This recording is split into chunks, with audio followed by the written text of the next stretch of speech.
ಇನ್ನು ಇದಕ್ಕಿಂತ ದೊಡ್ಡ ಸುದ್ದಿಯಾಗಿದ್ದೇನಪ್ಪ ಅಂದರೆ ಹಿಂದಿನಲ್ಲೂ ಕೂಡ ಇದರ ವಿವರಗಳು ಸೋರಿಕೆ ಆಗಿವೆ ಅನ್ನುವಂಥದ್ದು. ಇದನ್ನೇ ಬಹಳಷ್ಟು ಸಂದರ್ಭಗಳಲ್ಲಿ ಚರ್ಚೆ ಮಾಡಿದರು BJP ನಾಯಕರುಗಳು, ವಿಪಕ್ಷ ನಾಯಕರುಗಳು.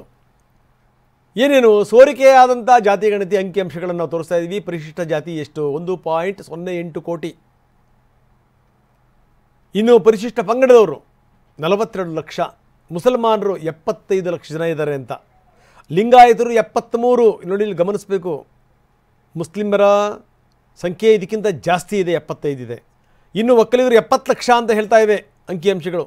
ಮರಾಠ 16 ಲಕ್ಷ, ಈಡಿಗರು 14 ಲಕ್ಷ, ವಿಶ್ವಕರ್ಮ 15 ಲಕ್ಷ, ಬೆಸ್ತರು 14.5 ಲಕ್ಷ, ಬ್ರಾಹ್ಮಣರು 15 ಲಕ್ಷ, ಕ್ರೈಸ್ತರು 12 ಲಕ್ಷ. ಸೋರಿಕೆಯಾದಂಥ ಜಾತಿ ಗಣತಿ ಅಂಕಿಅಂಶಗಳು ಸತ್ಯವೋ ಅಲ್ಲವೋ ಅನ್ನುವಂಥದ್ದು ಗೊತ್ತಾಗುತ್ತೆ. ಗೊಲ್ಲ ಜನಾಂಗದವರು 10.5 ಲಕ್ಷ, ಉಪ್ಪಾರರು 7 ಲಕ್ಷ, ಮಡಿವಾಳ ಜನಾಂಗದವರು 7 ಲಕ್ಷ ಜನ ಇದ್ದಾರೆ ಅಂತ ಸೋರಿಕೆಯಾದಂಥ ಅಂಕಿಅಂಶಗಳು ಹೇಳ್ತಾ ಇವೆ. ಸುಳ್ಳೆಷ್ಟು ನಿಜ ಎಷ್ಟು ಗೊತ್ತಾಗುತ್ತೆ, ಪ್ರಶ್ನೆ ಬೇರೆ. ಅರೆ ಅಲೆಮಾರಿ 7 ಲಕ್ಷ, ಕುಂಬಾರರು 5 ಲಕ್ಷ, ತಿಗಳರು 5 ಲಕ್ಷ ಅಂತ.